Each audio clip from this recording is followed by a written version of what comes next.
Hey guys, back from Tokyo Auto Salon, and it was an amazing trip. Been there a few times before to see Auto Salon, and it just gets better and better. I definitely recommend, if you haven't been there before, plan now, start early, and try to get to Tokyo Auto Salon next year because you will not be disappointed. If you're into Japanese cars and the tuner scene and the car culture, it is probably one of the best shows that you can go to.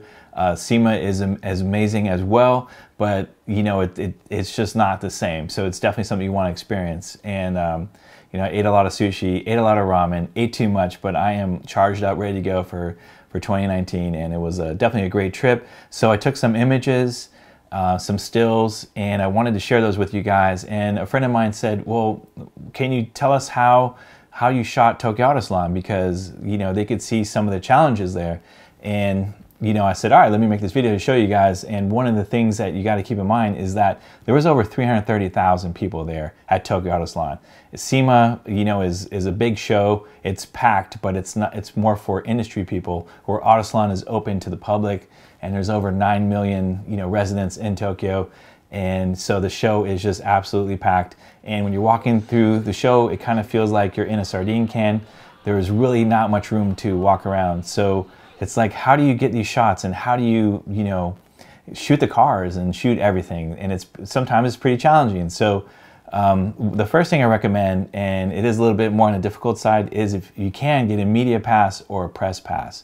So how do you get that? You pretty much have to apply online and get approved.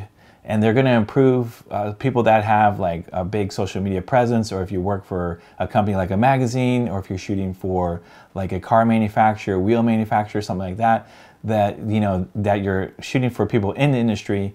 That's where they're going to approve the media pass. It is a lot more difficult to actually work for one of the Japanese vendors, because you know they have to pay. They're probably going to, you know, you're going to expect them to pay for your flights and accommodations, and they're probably going to end up hiring someone local because of the costs that are involved. So, you know, sometimes you could get lucky and work for one of them, but sometimes, most of the time, it's way more difficult that way. But, you know, don't worry. If you didn't get the media pass, you know, you're not at a total loss. But if you did get it, then you could go in on Friday, and that's like a press day. So you get to see all the cars and booths set up for the most part. Maybe not everyone is there. Maybe not all the models are there, and maybe it's not set up 100%, but it is a great way to get some shots with less people, but it is still pretty crowded. So if you didn't get the media pass and you go in on a Saturday and Sunday, what do? Well, you would think, hey man, let me line up. I'm gonna get there early. I'm gonna be the first person in line. Well, the bad news is, so is everybody else. So the line just goes out the door, and it's all day long, jam-packed. And you know, even in the afternoon is just crazy, people everywhere. So that's a good time to get your crowd shots, your time lapses. If you want to show off some cars that have a lot of people around it, you just want to show how busy the Auto Salon was, that's a perfect time, pretty much almost any time. But if you want to get it to where there's only a few people in your shot or less, and you really want to showcase the cars, what you're going to have to do is pretty much come or start shooting 2 hours before it closes. So if it closed at 7, you want to get there 4:30, 5 o'clock, and start shooting around then.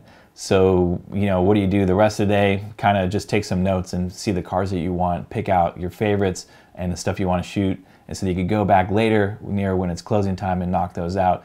Don't be like me, where you're talking too much and talking to your friends and then realize, hey, the Auto Salon's closed and I'm done. But yeah, you just got to kind of, you know, limit that and realize, hey, there's not much time, let me crank out these shots. There's 3 main halls in the main building, then there's another couple halls across the street, and there's also a kind of more private area near the media center.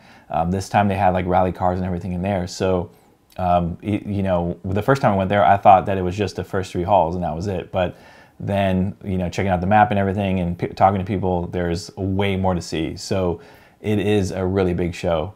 Another thing that I recommend for shooting Tokyo Auto Salon is try to shoot raw. I mean, you probably should be shooting raw all the time, but one of the better things about shooting raw at Auto Salon is that there's a lot of lights pointed at the cars, although overall it's a little bit darker at Auto Salon, and because it's indoors and it's not super bright, but the lights that shine on the cars are kind of like spotlights. So if you shoot raw, you can actually pull down some of those highlights, you can bump up some of the shadows, and that way you can get a nice image that looks a little bit more cinematic, or whatever style you're shooting. But just keep in mind that you're going to want to definitely want to shoot raw, and then shoot at an aperture that's going to let in the most light. So I shot my lens f4, so at those three-quarter angle shots I can get most of the car in focus, and also let in the most light as possible without having to go too crazy on the ISO. But don't forget, if you don't have a lens that can let in a lot of light or shoot at those apertures like f2.8 or f4, I will always rent them. You don't have to go out there and spend thousands of dollars on gears just to go shoot Auto Salon. You can just go to your local rental house, rent online. It's a great way to test out lenses. It's a great way to test out gear. Just getting out there and shooting some cool cars, and shooting the people at Auto Salon and just having fun. So that's one of the things I recommend for you to do. If there's a shot that you really want, or a person that you want to get, definitely try to stake it out and get that shot, because don't think and say to yourself, oh, I'm going to get that later, because that's the worst thing that you can do, because Tokyo Auto Salon is going to go by so fast you're not going to get the chance. For example, I saw Mira-san the first day, talked to him, and we were catching up, and I was like, well, I'm not going to shoot him right now because I'll get him later. There's a lot of people here and everyone wants to talk to him. But that was my big mistake, because I never got to see him the rest of the weekend, and I never got the shot that I wanted. Luckily, I was able to find Kato-san and pull him aside and say, hey man, can you do this quick shot for me? It would be really awesome if we can get a portrait shot of you. And so he was really happy to do that, and thankfully I did that, because he was super packed and slammed the rest of the weekend, and it wasn't, there was never really that good perfect chance. So I definitely recommend, if there's someone you want to shoot or something you want to do, like, don't say you're going to get it later, because you're not. It's just not going to happen. So get everything you can at that moment, and just keep moving on. But also don't forget to enjoy the show. For me, it was an amazing event and tons of cool cars, and I just want to share some of these images with you, some tips and tricks.